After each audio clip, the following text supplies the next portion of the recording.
israelenses. Eu não vejo o mesmo tratamento nos outros países que tratam Israel, o vizinho Israel, como se fosse um país criminoso, da forma como foi conceituado aqui.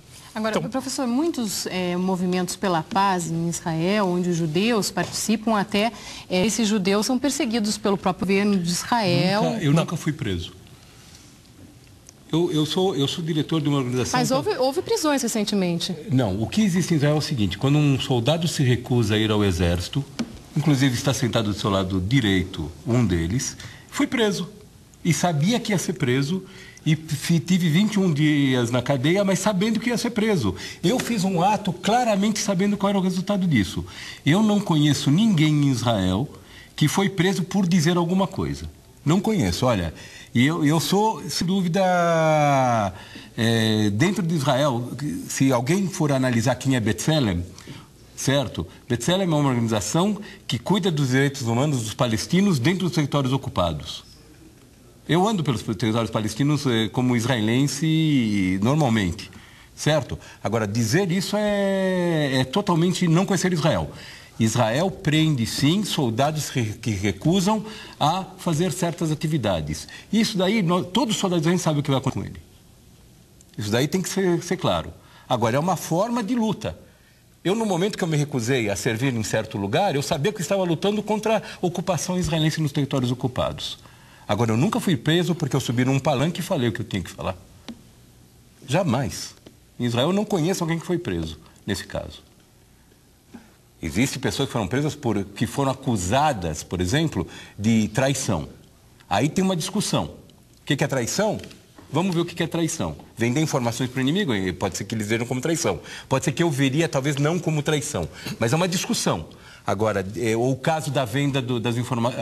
Não, na realidade foi uma venda das informações da planta atômica israelense a um jornal inglês. Essa pessoa foi presa está solta hoje em dia, né? Vanunu, e assim por diante. Agora, também Vanunu sabia que ele ia pagar um preço se soubessem que ele tinha feito aquilo.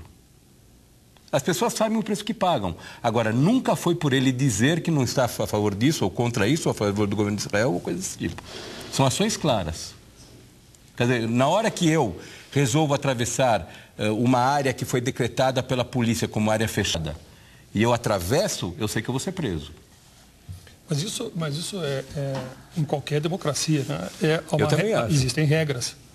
Né? Em qualquer tipo de organização existem regras. A diferença é se essas regras são impostas por uma minoria, nós temos uma ditadura, ou se essas regras são amplamente discutidas e decididas pela maioria, mesmo que seja representativa num Congresso.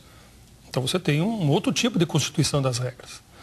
Mas em qualquer organização existem regras, as pessoas sabem que estão trabalhando dentro das regras e têm que cumprir as regras. A diferença que eu menciono é que você pode se opor dentro de um governo democrático, você pode discordar, você pode ser contra a orientação do governo. Então, quando se diz aqui que Israel é o Lieberman, Israel não é o Lieberman. Então, não é porque você tem uma pessoa que, aliás, não foi o mais votado na eleição, mas fez uma composição, que é um ultradireitista, que tem uma posição que, com toda certeza, nem o centro e nem a esquerda concordam, você não pode pegar essa pessoa e marcá-lo como sendo essa pessoa o símbolo de Israel, para tratar Israel como se todo israelense fosse igual àquela pessoa ali. Como se ele tivesse o poder de decidir se vai ou não vai fazer alguma coisa sozinho. Mas aí é que é o problema. Quando você começa uma discussão assim, né, e volta a questão do programa. O programa, no programa aqui, se começou assim. A primeira pessoa que foi citada no programa foi o Lieberman. Mas não se trata de outras pessoas, não se trata de outras condições presentes em Israel. É como se não houvesse uma questão judaica, nacional judaica dentro de Israel. Como se não houvesse contradições dentro do Estado de Israel. E existem, como existem em qualquer lugar. Da mesma maneira, e que é uma coisa que também eu particularmente me incomodo, eu fiz pós-doutorado nos Estados Unidos. Morei na cidade de Ann Arbor, que fica bem pertinho de Detroit. Detroit tinha 2 milhões de habitantes, hoje tem 1 milhão de habitantes. Era a capital do automóvel, a capital da classe trabalhadora americana. Hoje é uma cidade destruída, as casas estão abandonadas, a população que está lá é majoritariamente negra, né? Pobre, desempregada, nas piores situações. Eu convivi com os empregados dessas fábricas muito tempo, entrevistei, né? Saí com eles para conhecer toda a realidade deles. A classe trabalhadora americana ali é uma classe trabalhadora sofrida. Então, eu não posso olhar para os Estados Unidos e dizer, ali existe o imperialismo e todo mundo que mora dentro é imperialista. A postura americana como economia, ela é imperialista. Mas a Rússia também é imperialista, a China também é imperialista. Mas é preciso olhar a contradição lá dentro, senão nós não vamos conseguir jamais sair do problema. Porque o problema está na contradição. Eu ainda defendo a velha e boa dialética. Ou seja, a contradição interna é que consegue superar o problema. Se eu não consigo olhar para lá para dentro e dizer, bom, lá tem uma maneira de resolver o problema, eu não resolvo o problema. E na questão entre Israel e Palestina, existem contradições internas que são capazes de resolver o problema. E a solução do problema não está fora, está dentro, como vocês disseram aqui. Ela está lá mesmo. E só pode ser encontrada lá.